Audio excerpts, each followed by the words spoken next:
ఐఐటీలో IIITలో BTech చేయాలనేది మీ డ్రీమా? అయితే ఇది ఇండియాలో ఒకే ఒక యూనివర్సిటీ వల్ల సాధ్యం. అదే జేకే లక్ష్మీపతి యూనివర్సిటీ. ఇప్పుడే సంప్రదించండి. మేము అమరావతి రైతులను పలకరించడానికి వెళ్తే రాయేశారు. Police constable దెబ్బతేలింది. 14 కుట్లు వేశారంట మణిపాల్లో అని పంపించారు. కేసు రిజిస్టర్ చేశారు.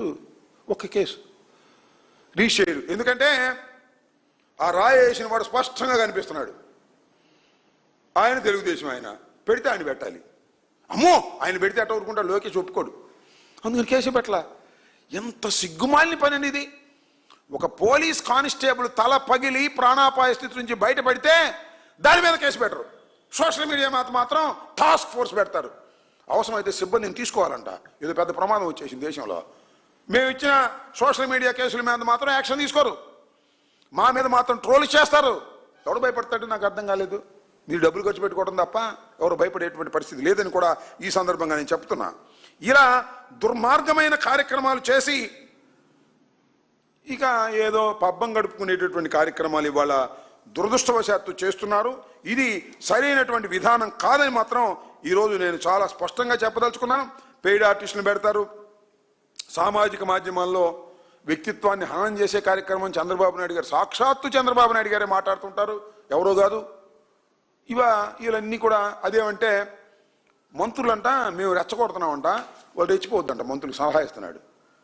కూటమి మంత్రులారా, వైసీపీ వాళ్ళు మేము రెచ్చగొడుతున్నారు. మేమే రెచ్చగొడుతున్నాం, మమ్మల్ని రెచ్చగొడుతున్నారు. రోజును మేము వెళ్తుంటే అడ్డం పడుతున్నారు, రెచ్చగొడుతున్నారు. మీరేం మాట్లాడమాకండి, మీరు జాగ్రత్తగా ఉండండి అనేటువంటి సంది ఉట్టిదే. అంత నాటకాలు ఆడేటటువంటి కార్యక్రమం చేస్తున్నారు. డైవర్షన్, ఉన్న సమస్యల నుంచి మొత్తం డైవర్షన్, లాకప్ డెత్ నుంచి డైవర్షన్, రకరకాల డైవర్షన్ కార్యక్రమాలు చేసి ఇవాళ రాష్ట్రాన్ని అధోగతి పాలు చేసేటటువంటి కార్యక్రమం చేస్తున్నారు. ఇది రాష్ట్ర ప్రజానీకానికి చాలా ప్రమాదకరమైనటువంటి అంశం. దీని మీద దృష్టి సారించుకోకుండా నేను అడుగుతా ఉన్నా, చంద్రబాబు నాయుడు గారు రండి, మీరు దమ్ముంటే ప్రభుత్వం ఎలాంటి హత్యలు చేసిందో, దారుణమైన హత్యలు, దాని మీద ఎంక్వైరీకి మీరు సిద్ధమా అంటే ఎంక్వైరీకి సిద్ధం కాదు. సిబిఐ ఎంక్వైరీ వేస్తారంటే వేయరు, సిట్టేస్తారు. సిట్టేసి దాన్ని ఇష్టం వచ్చినట్టుగా కలగా పొలగం చేసేటటువంటి కార్యక్రమాలు చేస్తున్నారు. ఇది చాలా ప్రమాదకరమైనటువంటి అంశంగా నేను రాష్ట్రంలో భావిస్తున్నాను. పోలీస్ యంత్రాంగం అంతా కూడా వారి చేతుల్లో పెట్టుకున్నారు. జెన్యూన్గా కేసులు పెట్టేటువంటి పరిస్థితి లేదు. ఎన్ని కంప్లైంట్స్ ఇచ్చినా చెత్తబుట్టలో పారేస్తున్నారు. వాళ్ళు మాత్రం ఫ్యాక్ట్స్ లేకోకుండా కంప్లైంట్ చేస్తే SC ST కేసులు పెడుతున్నారు. ఇది పోలీసుల్ని చూపించి భయపెట్టాలనేటువంటి పరిస్థితిలో ఇవాళ రాష్ట్ర ప్రభుత్వం దిగజారిపోయింది. ఈ దిగజారిపోయినటువంటి రాష్ట్ర ప్రభుత్వాన్ని నిజంగా ఇవాళ రాష్ట్రంలో ఉన్న పరిస్థితి చూస్తుంటే లా అండ్ ఆర్డర్ పరిస్థితి కానీ వీటిని భగవంతుడు కాపాడాల్సిందే అనేటువంటి పద్ధతిలో ఉంది తప్ప చట్టం ప్రకారం ఈ ప్రభుత్వం నడవడం లేదు, పోలీసు యంత్రాంగం నడవడం లేదు.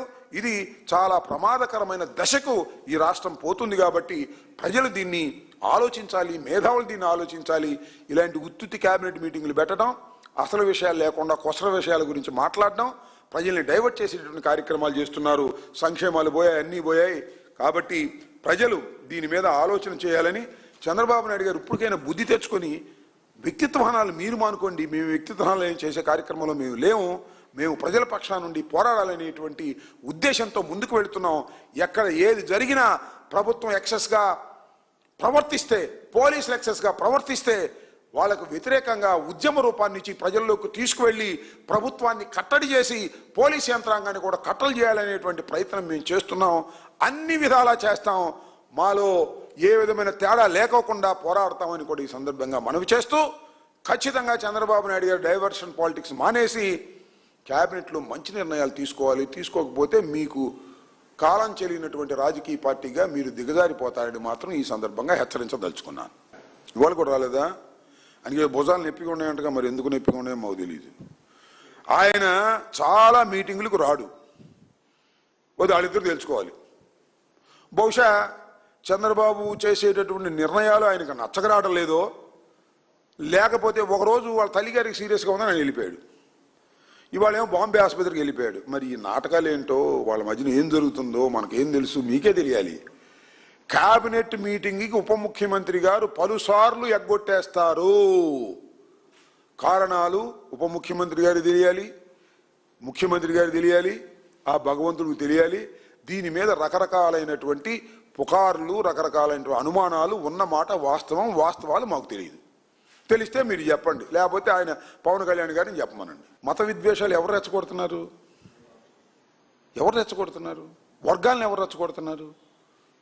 చంద్రబాబు నాయుడు గారు మీరు కాదు, మొత్తం టోటల్ పోలీసింగ్ అంతా వదిలేసి ఇవాళ మా మీద పడి మీరు మాట్లాడేటువంటి కార్యక్రమం చేస్తున్నారు. అలాంటి చేయవలసిన అవసరం మాకు లేదు.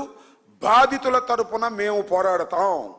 బాధితులు ఎవరైనా సరే, వాళ్ళు మా పార్టీ వాళ్ళు కాకపోయినా, పోలీసు వికృత రూపం చూపించినప్పుడు, ఎక్సెస్గా ప్రవర్తించినప్పుడు వారికి అండగా ఉంటాం.